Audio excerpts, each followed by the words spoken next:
Hi friends, आज मैं आप सभी के लिए अंतःस्रावी ग्रंथियों एवं हार्मोन का टॉपिक लाया हूँ।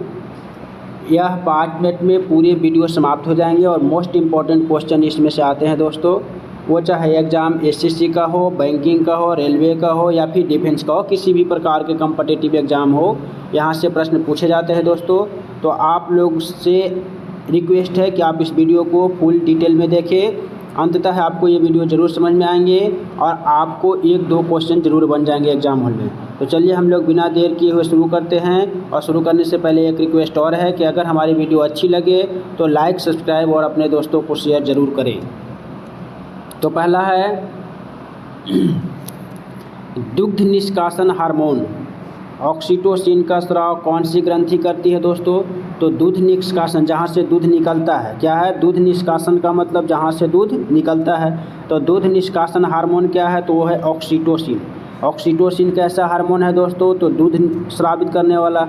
और यह स्रावन कौन सी ग्रंथि करती है, अर्थात ऑक्सीटोसिन किस ग्रंथि से निकलता है दोस्तों? तो पीयूष ग्रंथि से। याद रखिएगा, पीयूष ग्रंथि से। तो सवाल क्या था? सवाल था कि दूध निष्कासन हार्मोन ऑक्सीटोसिन का स्रावन कौन सी ग्रंथि करती है? तो आपका आंसर हो जाएगा पीयूष ग्रंथि।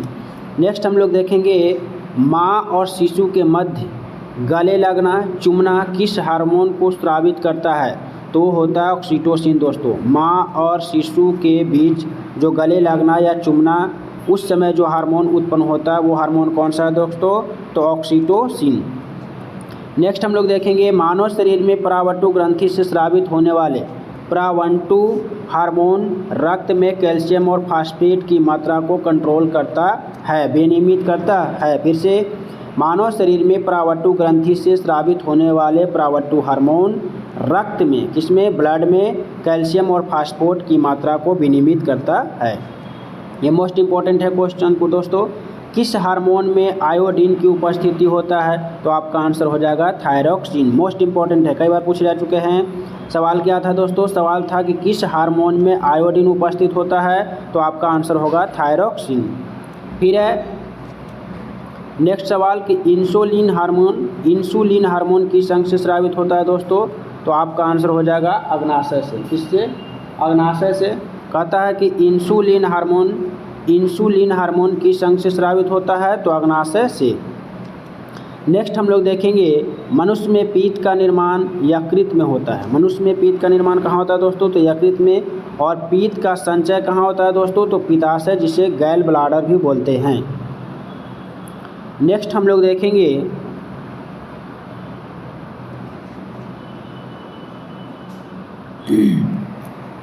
थायराइड ग्रंथि को थायरॉक्सिन स्रावित करने के लिए उत्तेजित करने वाला अंतःस्रावी हार्मोन कौन सा है दोस्तों? तो वह है TSH। फुल फॉर्म होता है थायराइड स्टिमुलेटिंग हार्मोन। फिर है लरो और उरो। मोस्ट इम्पॉर्टेंट दोस्तों, कई बार पूछा जा चुका है। लरो और उरो के नाम से किस हार्मोन को जाना जाता है? तो आपका आंसर होगा एड्रीनेलिन। मोस्ट इम्पॉर्टेंट है दोस्तों, फिर से समझिएगा। लरो और उरो के नाम से किस हार्मोन को जाना जाता है? तो एड्रीनेलिन। नेक्स्ट हम लोग देखेंगे मानव शरीर का समान तापमान कितना होता है दोस्तों? तो होता है 98.6 डिग्री फ़ारेनहाइट। फिर शरीर में अतिरिक्त ग्लूकोज या ग्लाइकोजन में परिवर्तित होकर यकृत में संरक्षित रहता है। कहता है कि शरीर में अतिरिक्त जो ग्लूकोज होता है, मतलब मात्रा से ज़्यादा जो ग्लूकोज होता है या ग्लाइकोजन होता है, तो जो ग्लूकोज होता है वो ग्लाइकोजन में परिवर्तित हो जाता है और यकृत में सेफ रहता है। फिर है नेक्स्ट क्वेश्चन दोस्तों, शरीर में कौन सी ग्रंथियाँ वाहिनीहीन है? तो अंतःस्रावी ग्रंथियाँ। पशुओं में, मोस्ट इम्पॉर्टेंट दोस्तों, ये पूछा जा चुका है। पशुओं के थनों में दूध उतारने के लिए किस हार्मोन की सुई लगाई जाती है? तो ऑक्सीटोसिन। पशुओं के थनों में दूध उतारने के लिए किस हार्मोन की सुई लगाई जाती है? तो ऑक्सीटोसिन। नेक्स्ट हम लोग देखेंगे कि मधुमेह, जिसे डायबिटीज भी बोलते हैं, मनुष्य में मधुमेह रोग किस हार्मोन की कमी से होता है दोस्तों? तो इंसुलिन। मोस्ट इम्पॉर्टेंट क्वेश्चन है, कई बार पूछा जा चुका है ये, कि मनुष्य में मधुमेह रोग किस हार्मोन की वजह से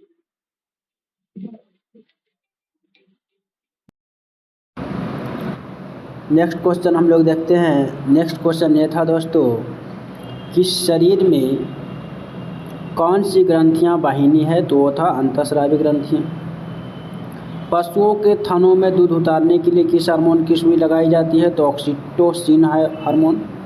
मनुष्य में मधुमेह रोग जिसे डायबिटीज़ बोलते हैं, मधुमेह को डायबिटीज़ बोलते हैं, तो मनुष्य में मधुमेह रोग किस हार्मोन की कमी से होता है? तो इंसुलिन। अग्नाशय को पाचक रस के उत्पादन के लिए उत्तेजित करने वाला हार्मोन कौन सा है? तो सिक्रीटिन। फिर समझिएगा, कहता है कि अग्नाशय को, किसको? अग्नाशय को पैंक्रियाटिक भी बोलते हैं। तो अग्नाशय को पाचक रस के उत्पादन के लिए उत्तेजित करने वाले हार्मोन कौन सा है? तो सिक्रीटिन। यदि अग्नाशय में कोई विकार उत्पन्न हो जाए तो इंसुलिन और ग्लूकागॉन का निर्माण नहीं होगा। कौन सी ग्रंथि वृद्धि हार्मोन का रिसाव करती है? तो वो है दोस्तों पीयूष ग्रंथि। मोस्ट इंपॉर्टेंट है, ये पूछा जा चुका है। सवाल क्या था? सवाल ये था कि कौन सी ग्रंथि वृद्धि हार्मोन को स्राव करती है, रिसाव करती है? तो वो है पीयूष ग्रंथि। नेक्स्ट सवाल हम लोग देखेंगे दोस्तों। नेक्स्ट है कि एड्रीनेलिन हार्मोन के स्रावित होने से हृदय गति बढ़ जाती है तथा उत्तेजना का अनुभव होता है। जब एड्रेनिल हम लोग के बॉडी में ज़्यादा उत्सर्जित हो जाता है तो हार्ट बीट बढ़ जाता है और हमें उत्तेजना महसूस होती है। नेक्स्ट हम लोग देखेंगे दोस्तों। नेक्स्ट है कि हार्मोन है और उसके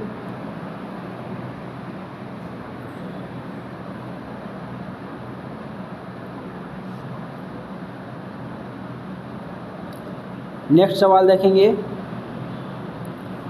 मानव शरीर में सबसे छोटी अंतःस्रावी ग्रंथि कौन सी है दोस्तों? तो वो है पीयूष ग्रंथि, जिसे पिट्यूटरी ग्रंथि कहते हैं।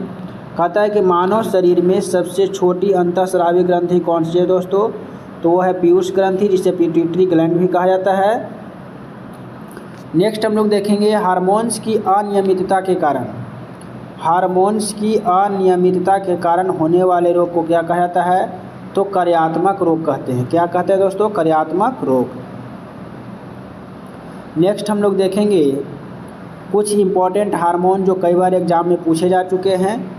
और पहला हार्मोन है सोमैटोस्टैटिन हार्मोन, जो दोस्तों वृद्धि हार्मोन के स्रावन को रोकता है, यानी वृद्धि करने वाले हार्मोन जो उत्पन्न होता है उसको रोकने का काम करता है। और रोकने का काम कौन करता है दोस्तों? तो वह है सोमैटोस्टैटिन।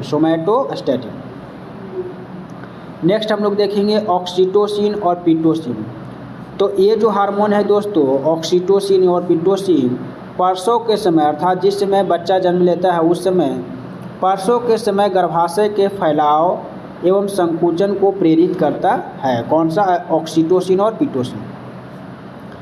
स्तन ग्रंथियों से दूध स्रावन को भी प्रेरित करता है। स्तन से दूध तभी निकलता है जब ऑक्सीटोसिन हार्मोन उत्सर्जित होता है। मेलाटोनिन मोस्ट इंपॉर्टेंट है दोस्तों, और ये भी मोस्ट इंपॉर्टेंट था। ऑक्सीटोसिन कई बार पूछा जा चुका है। मेलाटोनिन यह सोने जागने के चक्र को नियंत्रित करता है। कब सोना है, कब जागना है, ये मेलाटोनिन हार्मोन कंट्रोल करता है। एड्रीनेलिन या एपिनेफ्रिन, इसका कार्य क्या है? मोस्ट इंपॉर्टेंट है दोस्तों, ये भी पूछा जा चुका है कई बार। तो ये हृदय स्पंदन, रुधिर दबाव और श्वसन को नियंत्रित करता है, कंट्रोल करता है। शरीर को युद्ध या पलायन के लिए भी तैयार करता है दोस्तों। एड्रीनेलिन क्या करता है? शरीर को युद्ध या पलायन के लिए तैयार करता है। नेक्स्ट हम लोग देखेंगे दोस्तों। और नेक्स्ट क्या है? जो एस्ट्रोजन के बारे में देखेंगे दोस्तों। एस्ट्रोजन क्या है? तो स्त्रियों में सहायक प्रजनन अंगों की वृद्धि को विकास करता है। एस्ट्रोजन किसको में पाया जाता है? तो स्त्रियों में पाया जाता है। मोस्ट इंपॉर्टेंट है, ये कई बार पूछे जा चुके हैं। तो एस्ट्रोजन का कार्य है स्त्रियों में सहायक प्रजनन अंगों की वृद्धि और विकास करना। दूसरा, स्त्रियों में द्वितीयक लैंगिक लक्षणों का भी विकास करना काम है। प्रोजेस्टेरॉन दोस्तों गर्भाशय को भ्रूण के अधिरोपण के लिए तैयार करती है। ये भी मोस्ट इम्पॉर्टेंट है। ये एस्ट्रोजन प्रोस्टेजन पूछे जा चुके हैं। गर्भाशय बनाए रखने में भी सहायक है दोस्तों। टेस्टोस्टेरोन, ये भी मोस्ट इम्पॉर्टेंट है, कई बार पूछे जा चुके हैं। यह हार्मोन पुरुष के सहायक प्रजनन अंगों की वृद्धि और विकास करता है। टेस्टोस्टेरोन जो है दोस्तों पुरुष के सहायक प्रजनन अंगों की वृद्धि और विकास करता है। फिर है पुरुष द्वितीय लैंगिक लक्षणों का विकास करता है। और फिर है पेशियों के विकास में सहायक होता है। फिर हम लोग देखेंगे रेनिन, तो एल्डोस्टेरोन के स्रावन को प्रेरित करता है। रेनिन क्या है, तो एल्डोस्टेरोन के स्रावन को प्रेरित करता है। नेक्स्ट हम लोग देखेंगे प्लाज्मा प्रोटीन एवं एंजियोटेंसिनोजेन को एंजियोटेंसिन में तोड़ता है जो हृदय के स्पंदन की दर को बढ़ाता है। तो रेनिन उतना इंपॉर्टेंट नहीं था दोस्तों। और हम लोग इधर देखेंगे थोड़ा सा मोस्ट इंपॉर्टेंट क्वेश्चन है ये वाला, देखिए कई बार पूछा जा चुका है। कहता है किस ग्रंथि को मास्टर ग्रंथि कहा जाता है, तो पीयूष ग्रंथि को मोस्ट इंपॉर्टेंट है दोस्तों।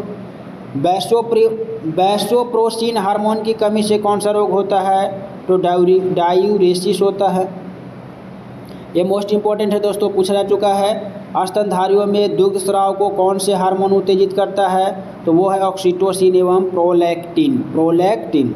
पैरोटिड ग्रंथि कहाँ पाया जाता है दोस्तों, तो कान के नीचे। मानव शरीर में सबसे बड़ी अंतःस्रावी ग्रंथि कौन सी है दोस्तों, मोस्ट इंपॉर्टेंट है ये, तो वह है थायराइड ग्रंथि। थाइमस ग्रंथि द्वारा उत्पन्न होने वाले हार्मोन कौन सा है दोस्तों, तो थाइमोसिन। फिर एक गर्भ निरोधक दवाई के रूप में किस हार्मोन की गोलियां दी जाती है दोस्तों, तो एस्ट्रोजन की। नेक्स्ट देखेंगे हम लोग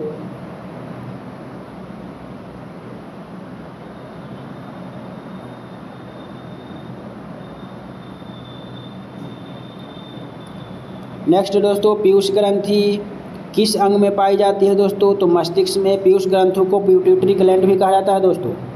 फिर कहता है कौन सी ग्रंथि अंतः एवं बाह्य स्रावी दोनों प्रकार की है, तो वह है अग्नाशय। कौन सा वर्णक मानव की त्वचा को रंग प्रदान करता है, तो वो है मेलानिन। कौन सी ग्रंथि मानव शरीर के तापमान को नियंत्रित करने में सहायता प्रदान करती है, तो थायराइड ग्रंथि। नेक्स्ट सवाल हम लोग देखेंगे दोस्तों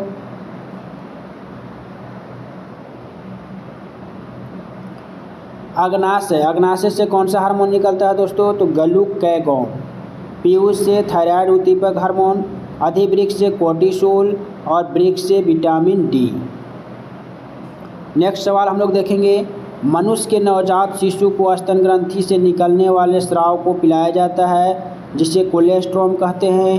कोलोस्ट्रम शिशु के लिए किस प्रकार लाभदायक है दोस्तों, तो यह शिशु को रोग प्रतिरोधक शक्ति प्रदान करता है। ये मोस्ट इंपॉर्टेंट है, पूछा जा चुका है। कोलेस्ट्रॉम का काम क्या है, तो कोलेस्ट्रॉम जो शिशु होता है उसको रोग से बचाता है। नेक्स्ट सवाल इंसुलिन में कौन सी धातु पाया जाता है, तो जस्ता पाया जाता है। नेक्स्ट हम लोग देखेंगे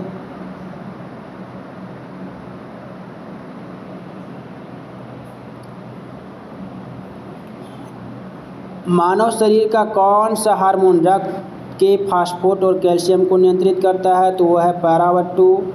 हार्मोन शरीर के उपापचय, वृद्धि, जनन, रुधिर दाब, रुधिर में जल, लवण की मात्रा आदि को नियंत्रण करता है। आयोडीन युक्त नमक क्यों उपयोगी होता है, क्योंकि यह थायराइड ग्रंथि को नियंत्रण करता है। आयोडीन युक्त मोस्ट भी है दोस्तों ये वाला। आयोडीन युक्त नमक क्यों उपयोगी होता है, तो यह इसलिए उपयोगी होता है क्योंकि यह थायराइड ग्रंथि को नियंत्रित करता है। यकृत एवं मांसपेशियों में ऊर्जा किस रूप में जमा होती है, तो ग्लाइकोजेन के रूप में जमा होती है। किस रूप में दोस्तों, ग्लाइकोजेन के रूप में जमा होती है। अगर हमारी वीडियो आप लोगों को अच्छी लगी हो तो लाइक, सब्सक्राइब और शेयर ज़रूर करें और अपने दोस्तों को भी शेयर ज़रूर करें। धन्यवाद।